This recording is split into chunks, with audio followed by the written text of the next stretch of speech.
Hello and welcome, and in today's video I'm going to be showing you the top 10 most important Ark Tames, so let's get straight into it. In number 10, I've decided to put the Yuti, as bosses are quite a big part of a general Ark player's playing. And obviously this creature is going to drastically help your performance in a given boss scenario. Although sometimes you can get away without using one, it is still good practice to have one, and it is so much better that they're in the game than if they weren't in the game. Although a bit of a late addition to Ark coming in 2017, they have been used non-stop ever since, and they really do deserve to be an important Ark creature. Obviously these creatures are going to be widely used by so many people, and when they do what they do, where you get, I think it's 25% damage reduction and 25% increased damage with that courage roll, it is just such an advantage to you. You really can't, you know, not use it in a sense, because like you just might as well, you know, they're so easy to tame and to obtain, and the benefits you can get from them is just great. And if you're ever wondering what you're actually going to ride in a boss fight, just ride on a UT, and that's probably going to be a job, especially if you're playing on single player. Next up, I've decided to put the Rex, as this has definitely been an important creature across Ark's life and history. Of course, you could not really have Ark without the Rex, and although maybe, yes, it's not the most commonly used boss creature anymore, or most liked one, at least maybe from my perspective, because I don't really use these things a whole lot from my playing, is what I meant to say. Although people still use these things all the time, they really do deserve to make the list as a fantastic boss creature. Spinos are also quite important as well, but in terms of the scale between Rexes and Spinos and how they're used for boss fights, Rexes always take the win in terms of the importance of them, so hence why I'm putting them here instead, because they really do need to be on this list. Although maybe not the most important to me, they definitely are a very important Ark creature, and the game would definitely not be the same without them. It is a really good thing that they're in the game, because their health is great, their damage is great. Although yes, maybe their weight and stamina isn't something to be proud of, it still is going to carry you through those boss fights, as you're not going to be riding on these things anyway. Their stamina is literally infinite when you're not riding on them, and you're going to have a perfectly fine time with these creatures, as their health and damage is what you're going to need for those boss fights, especially the longer ones. Some other creatures do fall behind because of the lower health, whereas the Rex can still keep pushing through.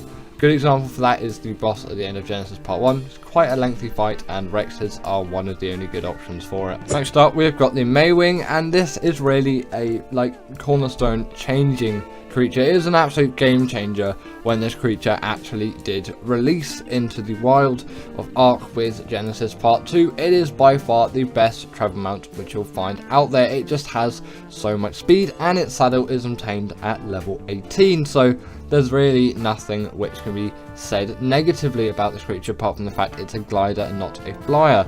But still, in low difference in elevation environments, you're going to not struggle whatsoever to still gain all of that speed.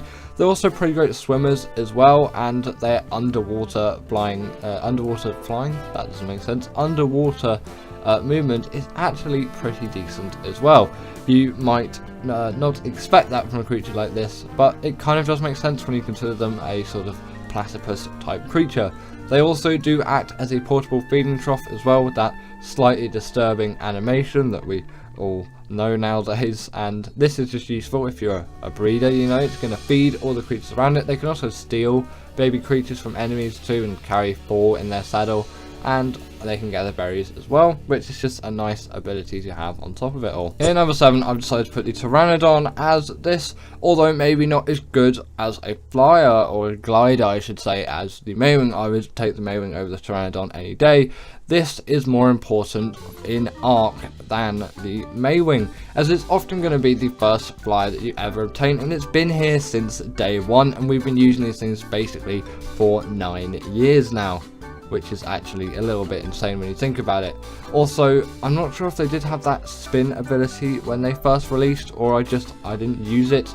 Either way, they have definitely progressed in a way, I'm pretty sure, over Ark's history and life. Obviously you've got all the variants of Pteranodons as well, although I'm pretty sure all of them aren't tameable because you've just got the corrupted Pteranodons on extinction.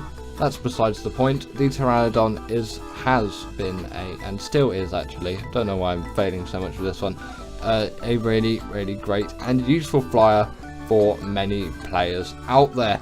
The only real difficulty in obtaining one, at least for your first time, is the chitin and keratin required for the saddle. At least I've always struggled with that a little bit.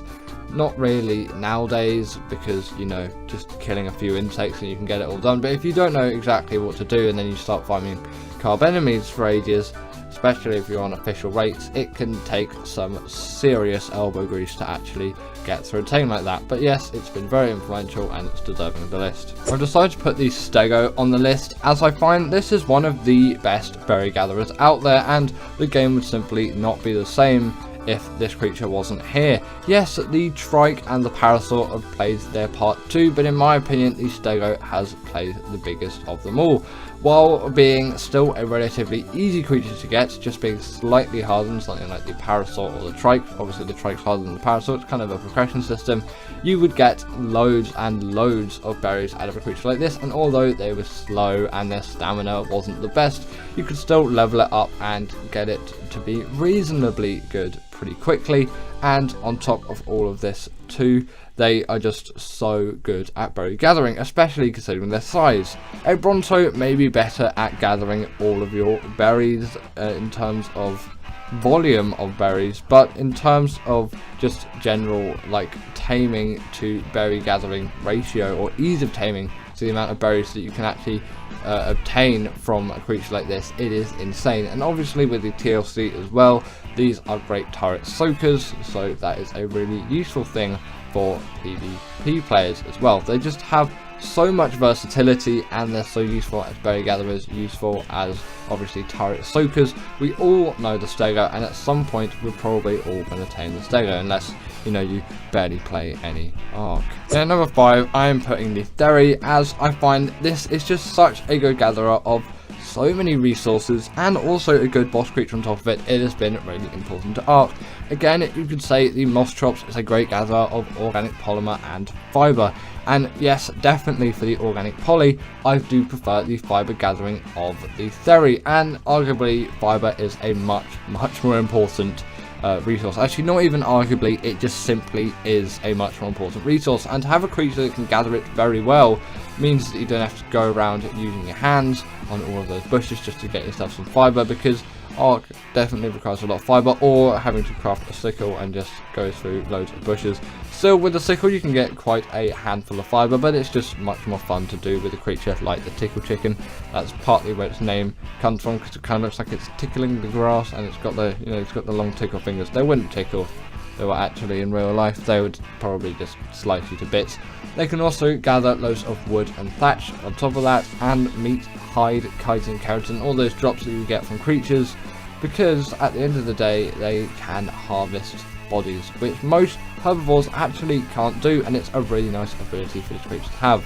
Although taming can be a little bit difficult and time consuming, the saddle was unlocked at level 69. Nice. And what can really get better than that? Continuing on, I've decided to put the Desmodus here, and although a recent addition, it has really changed the sort of progression of taming in the game, as that Sanguine Elixir, 30% of the tame just done like that with a click of a button. It really does add something, okay? That it just changes up the game dynamic for some difficult or longer tames. On top of this, it can also gather blood bags, which has been something which has been an absolute pain to do until the Desmodus released. It is also just a very fast glider, and it can pick players off mounts with absolute ease in given PvP scenarios, so you really won't struggle whatsoever to you know, use this thing for PvP usage, because they are just goated at that, in my own words. But also just for PvE, obviously that taming is insane. The blood bag gathering also makes them really good for taming Bloodstalkers, and I love that creature. I'll give it a brief honorable mention as an important Ark tame, although it doesn't deserve to be on this list in my opinion, just because the other creatures here are a little bit more important than it. At number 3, we have got the Argentavis, and this has been here just for so so long nowadays. It's been here since day one, I'm pretty confident, and on the island this is an absolute lifesaver. While the Pteranodon will probably be your first flyer, this is where the game is really going to change for you. You're going to notice a lot of progression difference when you get yourselves an RG. The weight and stamina difference between the Pteranodon and the RG is absolutely insane, especially considering their weight reduction on things like crystal, metal and obsidian. Don't know what crystal is. Guess I have to make a mod and make crystal now. Either way, these creatures are great for transporting all of those goods, and their saddle acts as a portable smithy too, especially if I'm doing caving, I find, and an Artiplura gets my armor and just completely destroys it. I like to do 3 caves in one go instead of just going back to my base, because my base is usually in the north and quite a lot of the caves are located in central and southern regions. I like to do just a few in one go, and if I have some metal stored in my RG, obviously smelted, I can repair my flat gear before going to the next cave instead of having to go all the way back. Just a tip that I like to use a lot of the time. If you pair this thing with an Anki or a Dodic as well, you're going to get a lot of great gathering out of this creature, because, you know, those creatures can gather like there is no tomorrow, and with the weight reduction it is just great to have.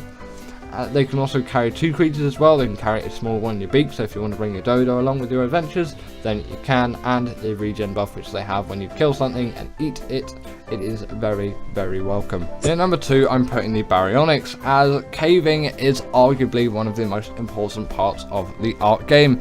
Yes, those bosses are going to be an important part, but you can't even come close to doing any of them unless you've done the caves, because the artifacts are required, and this being just such a simple but yet so effective caving mount, it really does deserve to be on the list here for me. This creature can be found on the swamp biome, or just generally any river biome on ASA. On ASC, look in the swamp biome. On ASA, the spawns seem to be a little bit bugged, so you can kind of find them along any river, but if you can't find any, always go to the swamp, and that is going to be probably your safest bet. They have a very high amount of mobility too for a carnivore, and it does make sense considering their size. They can also jump a little bit as well if you want to go Mario style, I guess, and the spin attack on top of it makes it sort of Mario Galaxy style. It can stun creatures up to the size of a Megalodon, and it's pretty decent for the underwater caves too, because it is a very nice swimmer. The reason why it's just so great for caving is the damage and health and mobility is simply so amazing for doing those caves, and on top of that it is the perfect size to fit into basically all of them. Don't try the artifact of the Skylord cave though, because that will never work in your favour, and that is why I find these creatures just to be so important. Now for me, this is my most important Ark Tame of all time, the Deinonychus. It is a great one for caving like the Baryonyx too, and it's even smaller and more mobile, and on top of that it deals the bleed ability, but it is insane for bosses too and general travel around the map, and it's the only Ark creature out there that can deal bleed damage to bosses. And sometimes when I'm with my pack of Deinonychuses, and actually most of the times, I'll skip out on using something like the UT, because the boss is only lasting about 1.5 minutes, 2 minutes anyway. It really does not make any difference, and maybe just lugging a UT around, it's not really what I want, and I want to be riding on one of the Deinonychuses to actually get it out and done as quick as possible. So the UT would essentially basically be doing nothing. Obviously I could set it to do it, but still I wouldn't really want that. It just kind of makes that scenario a little bit more messy, so that would be the only time that I wouldn't use it. The Deinonychuses aren't quite as good for the longer boss fights. Sometimes their health can pull them back a little bit, but if you do have some health mutations, you can actually go through even the alpha boss fights on Gen 1 on that Master Controller boss. I've done it before.